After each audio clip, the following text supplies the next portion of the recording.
Good morning, students. Welcome to our YouTube channel, Hatron Skill Center near Fountain, Chowk, Yamuna. Our center code is 034 and I am Ankit Sharma.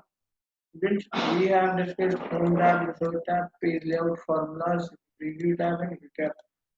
Do you have any kind of doubt in these tabs? Because in one or two lectures, we'll be completing our data tab, and after that, Microsoft Excel will be completed. Before completing data tab, I'll be completing the formulas in today's lecture. Okay, so let's start with the formulas first. How will be writing formulas? Let's start with the formulas first. Now I'm making a salary table first. मैं एक salary table बना रहा हूँ student, जिसमें क्या होता है, अब आप देखिए एम्प्लॉय आईडी होती है, ये सैलरी टेबल स्टूडेंट्स कभी कभार क्वेश्चन आ जाता है आपके माइक्रोसॉफ्ट एक्सेल या जैसे आपका एग्जाम होता है उसके अंदर आप क्या लिखेंगे employee ID. Okay, employee ID के बाद आप लिखेंगे एम्प्लॉय नेम, उसके बाद आईडी और नेम लिखने के बाद सैलरी लिखेंगे या फिर यहाँ पे लिखेंगे बेसिक पे. बेसिक पे के बाद यहाँ पे आप लिखेंगे HRA. ओके, अब मैंने यहाँ पर 12% लिखा. अब मैं यहाँ लिखता हूँ DA. अभी स्टूडेंट्स ये जो मैं HRA DA लिख रहा हूँ अभी आपको मैं रुक के बताऊंगा, पहले मैं लिख लेता हूँ सारा. पहले DA मैंने लिखा 14%, बेसिक पे HRA DA, ग्रॉस सैलरी, फिर provident fund 17% and net salary. Okay, this is my salary table जिसमें मैं एम्प्लॉय की आईडीज डाल देता हूँ.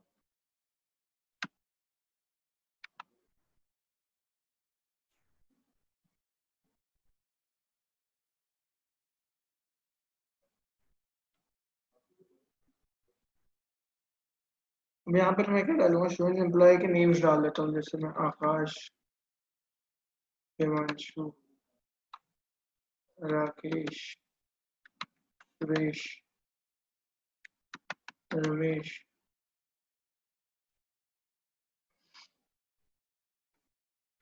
विशाल, सौरभ. ओके, तो मैंने यहाँ पर आकाश, हिमांशु, राकेश, सुरेश, रमेश, विशाल और सौरभ ये नाम ले लिए मैंने 7. अब इनकी मैं सैलरीज लिखता हूँ यहाँ पे. इनकी सैलरीज यहाँ से शुरू करते हैं 45,000, 55,000, 60,000, 62,500, 32,500 and 40,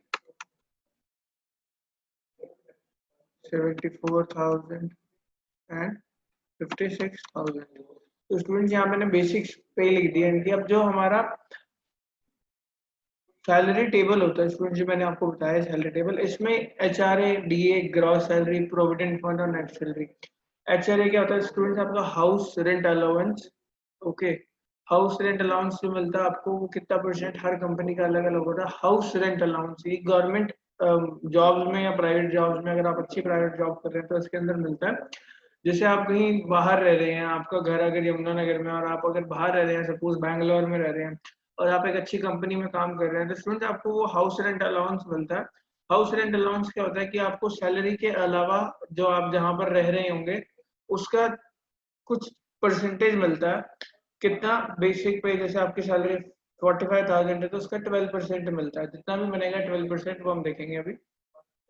ओके, अब हाउस रेंट अलाउंस कैसे निकलेगा हमारा, जो जैसे मैं जहां पर भी रहूंगा मुझे उसका रेंट जो देना होता है, तो मेरी सैलरी का 12%. अब हर कंपनी का अलग होता है, कहीं का 10% होगा, कहीं का 11, कहीं 14% देती है, कहीं 20% देती है, कहीं 12% देती है. तो ये क्वेश्चन पे डिपेंड करेगा आपके स्टूडेंट्स. अगर आपका एग्जाम होता है तो उसके अंदर क्वेश्चन आएगा जैसे हाउस रेंट अलाउंस अभी मैंने 12% लिखा है, हो सकता है वहाँ 16% भी हो, 18 भी हो, 20 भी हो, 25 भी हो, तो आपको उसके अकॉर्डिंग निकालना आना चाहिए.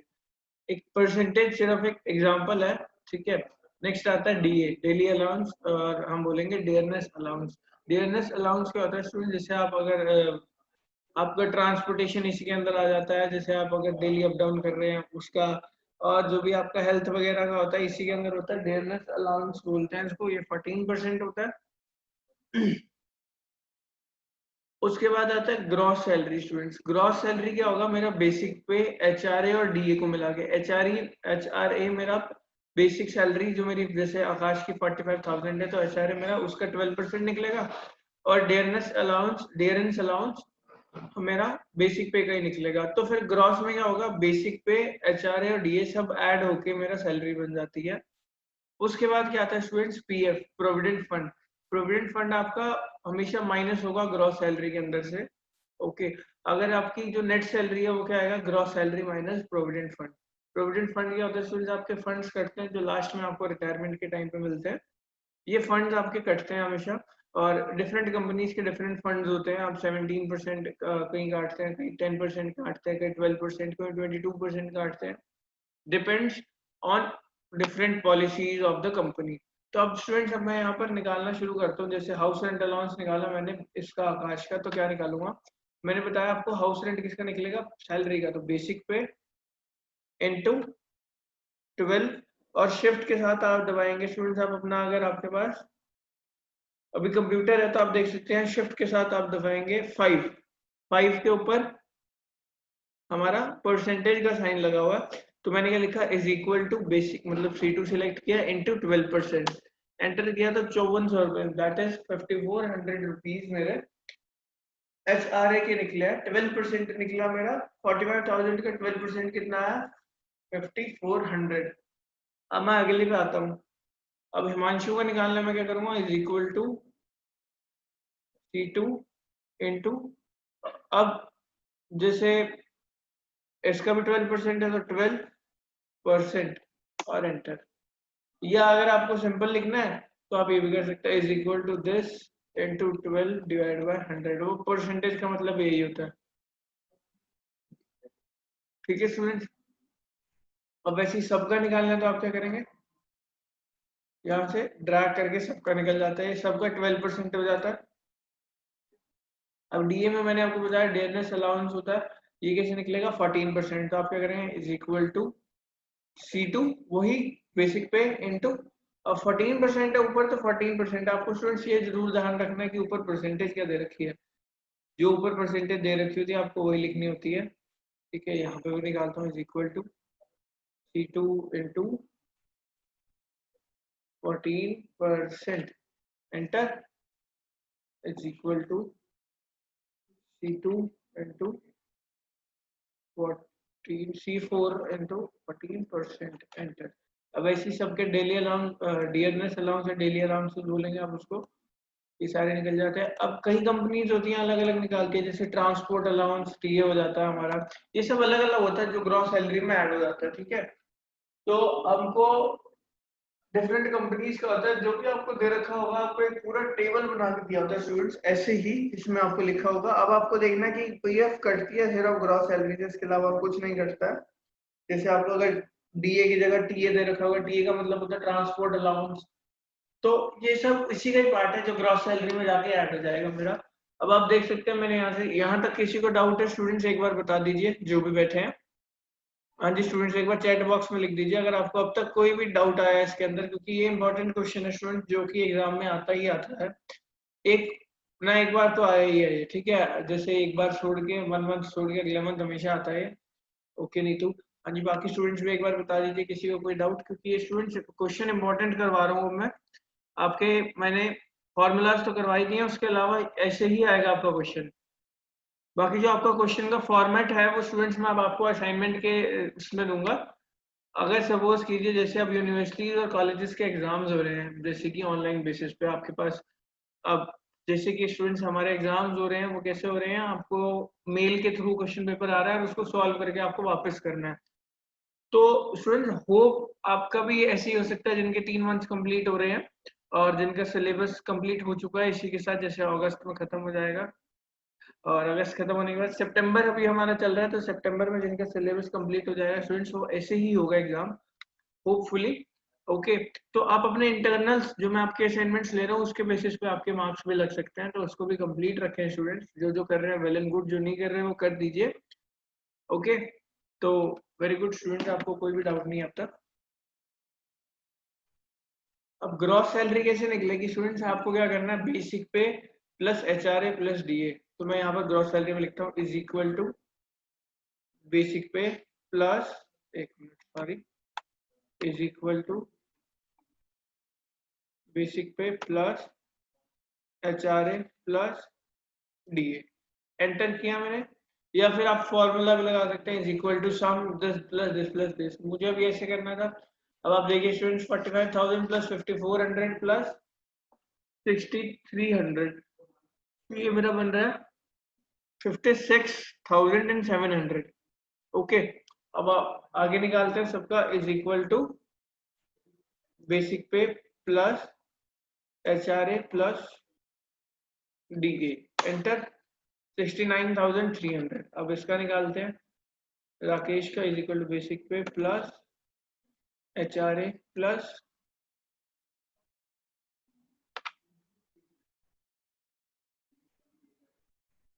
डीए। एंटर, 75,600। अब सबका निकाल लेते हैं ऐसे स्टूडेंट्स, यहाँ से लेके यहाँ तक ड्रैग करूंगा मैं इसको। तो स्टूडेंट्स ये निकल चुकी है हमारी ग्रॉस सैलरी। अब प्रोविडेंट फंड कैसे निकलेगा, जैसे ये और ये निकला था, इज इक्वल टू, अब स्टूडेंट्स प्रोविडेंट फंड आपका निकलेगा ग्रॉस सैलरी का, बेसिक पे का नहीं निकलेगा, ग्रॉस सैलरी का निकलेगा, is equal to F2 into, अब 17% है तो 17%। एंटर,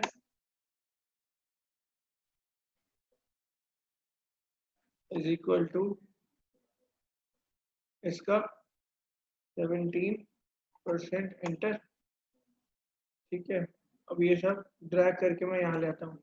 तो ये सब इनके स्टूडेंट्स ग्रॉस प्रोविडेंट फंड हो गया आपका। नेट सैलरी कैसे निकलेगी, is equal to gross salary minus करना है आपको पीएफ। अब स्टूडेंट्स इतना ध्यान रखना कि अगर आपका जो नेट सैलरी है वो ग्रॉस सैलरी से ज्यादा आ रही है, अगर कम आ रही है नेट सैलरी तब तो ठीक है। अगर ये जैसे 47,000 है और यहाँ पे लिखा है 56,300 अगर आपकी ये चीज, अगर आपकी ग्रॉस सैलरी से ज्यादा नेट सैलरी आ रही है तो वो गलत हो जाता है। अगर नेट सैलरी ठीक आ रही है तो हमारा ग्रॉस सैलरी ठीक रहता है। अब मैं इसको ड्रैग करके नीचे तक ले आता हूँ, तो आप देख सकते हैं स्टूडेंट ये सारा आ चुका है हमारा, नेट सैलरी निकल चुकी है। इसको बोलते हैं स्टूडेंट सैलरी टेबल। अब सैलरी टेबल में आप देख सकते हैं जिसकी जो सैलरी थी उसके अकॉर्डिंग उसका हमने एचआरए निकाला, डीए निकाला, फिर ग्रॉस सैलरी कैसे निकाली, basic pay plus HRA plus DA, फिर ग्रॉस निकल गई मेरी। उसके अलावा प्रोविडेंट फंड और नेट सैलरी निकाल दी है। ठीक है स्टूडेंट्स, अब ये मेरा हो गया पहला, जिसे आप बोल सकते हैं कि सैलरी टेबल। अब आपका स्टूडेंट्स एक फॉर्मूला रह जाता है लुकअप का, एच लुकअप और वी लुकअप होता है वो आपको स्टूडेंट्स हम कराएंगे नेक्स्ट लेक्चर के अंदर। अभी मैं थोड़ा डेटा समझा देता हूँ, डेटा टैब के अंदर हम क्या करेंगे। ओके, तो ये मैंने आपको भी एक फॉर्मूला कराया, कल एक फॉर्मूला और कराएंगे, उसके बाद आपका डेटा खत्म। उसके बाद स्टूडेंट्स आपका पावर पॉइंट आएगा, उसके आगे जो इंटरनेट था वो मैंने पहले ही करा दिया था। ओके, उसके अलावा और क्या था, हमारा ईमेल था जो मैंने पहले ही करा दिया। अब स्टूडेंट्स आपको कोई भी डाउट रहे तो आपका सिलेबस कंप्लीट होने से पहले स्टूडेंट, जब जैसे एक्सेल खत्म होगा तो एक्सेल की रिवीजन चलेगी और उसके असाइनमेंट दूंगा मैं। ओके, तो असाइनमेंट स्टूडेंट जब प्लीज करना, प्लस आपकी, अब इसको कंप्लीट होने के बाद एक रिवीजन ले लेना, जो भी डाउट रहे वो अब लेक्चर्स में पूछ लेना। उसके बाद स्टूडेंट्स आप जैसे आपका पावर पॉइंट कंप्लीट होगा उसके बाद जो भी छोटे मोटे टॉपिक्स रह जाएंगे उसके बाद हम आपको आगे शिफ्ट कर देंगे। ठीक है स्टूडेंट्स, तो चलिए ये कंप्लीट हो चुका है आपका। अब स्टूडेंट्स ये क्या होता है, gate external data. Gate external data, अगर आपके पास एक्सेस माइक्रोसॉफ्ट एक्सेस की फाइल है तो आपका जो डेटा है वो यहाँ से आप उठा सकते हैं। आपको कोई भी एक्सेस की फाइल में आपको ने कुछ कुछ रखा है, डेटा रखा है, kind of data you have made, तो आप फ्रॉम एक्सेस, अगर आपके पास माइक्रोसॉफ्ट, अभी मेरे पास कोई फाइल नहीं है माइक्रोसॉफ्ट एक्सेस की स्टूडेंट्स, अगर होती तो मैं आपको बताता जरूर। ठीक है, अगर सपोज कीजिए आपको कोई एक्सेस माइक्रोसॉफ्ट एक्सेस की फाइल का डेटा उठाना है तो आप क्या करेंगे, यहाँ से गेट एक्सटर्नल डेटा पे जाएंगे और फ्रॉम एक्सेस पे क्लिक करेंगे। फ्रॉम एक्सेस पे क्लिक करने से आप देख सकते हैं अगर आपकी कोई भी एक्सेस की फाइल हुई, अभी यहाँ पर है नहीं, यहाँ पर एक्सेस डेटाबेस लिखा है, कोई भी फाइल उठाएंगे और ओपन करेंगे तो ओपन हो जाती है और यहाँ पे उसका जितना भी डेटा होता है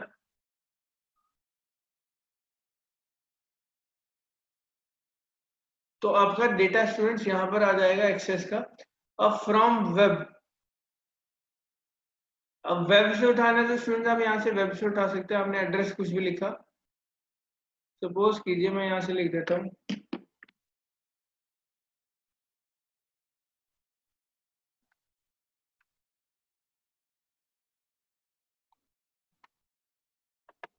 मैं यहाँ पर लिख के दिखाता हूँ माइक्रोसॉफ्ट एक्सेल टेबल।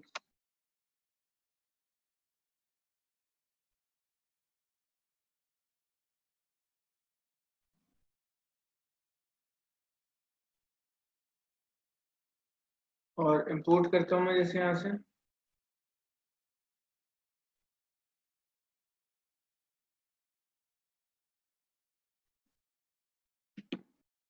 तो स्टूडेंट्स अगर आप यहाँ से कोई टेबल उठाना चाहते हैं, जैसे मैंने अभी माइक्रोसॉफ्ट टेबल लिखा है, ये प्रोसेस नहीं हो रहा मेरा,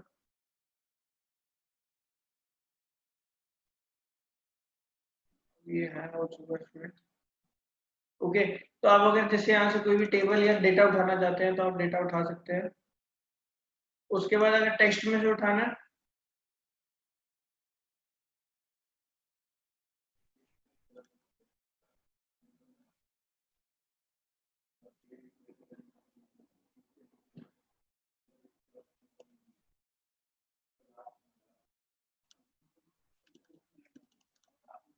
ये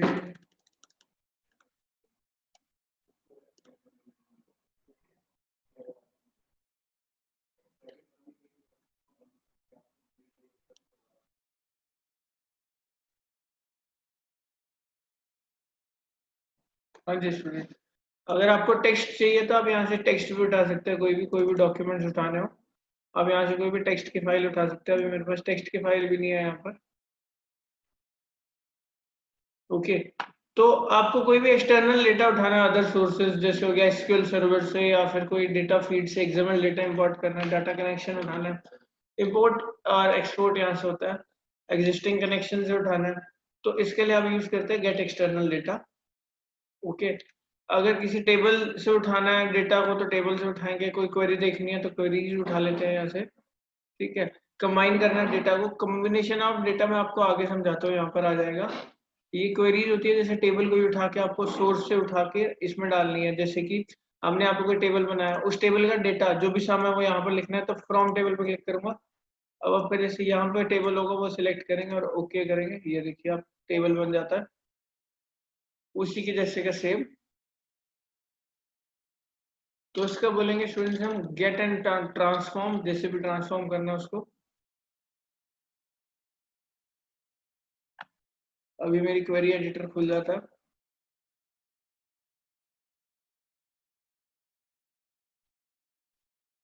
उसके अलावा स्टूडेंट सॉर्टिंग आती है आपकी, ये किसी काम का नहीं है आपके कनेक्शंस और रिफ्रेश करना। सॉर्टिंग आती है ए टू जेड, जेड टू ए, और जैसे अल्फाबेटिक ऑर्डर में करना है या उल्टा अल्फाबेटिक ऑर्डर में करना है, उसके लिए यूज करते हैं हम इनको। फिल्टर करते हैं स्टूडेंट्स, वैल्यूज को फिल्टर करने के लिए फिल्टरिंग ऑन करते हैं हम। जैसे मैंने यहाँ पर कुछ भी नाम लिख देता हूँ, अभी मैंने यहाँ पर लिखा आकाश, हिमांशु, राकेश, सौरभ, निकेत, हितेश, राधा, अमन।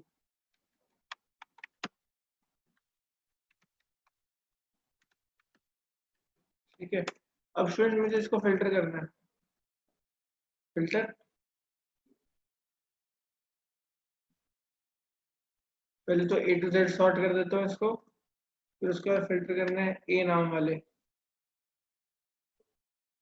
ए नाम वाले पहले ऊपर आ गया, फिर ये सब आ गया, तो फिल्टरिंग यहाँ से होती है।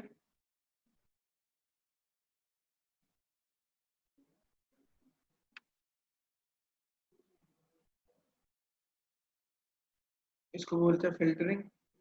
अगर आपको जैसे अनिकेत और हितेश चाहिए तो अनिकेत और हितेश आएंगे इसके साथ, इसको बोलते हैं फिल्टरिंग। ओके, और स्टूडेंट्स ये वाला हम अब कल के लेक्चर में करेंगे। ओके, तो आपको आज मैंने एक सैलरी टेबल कराया और डेटा का पार्ट करा दिया। जो आगे के टॉपिक्स होंगे फर्दर वो हम नेक्स्ट लेक्चर में करेंगे students. Okay, thank you students.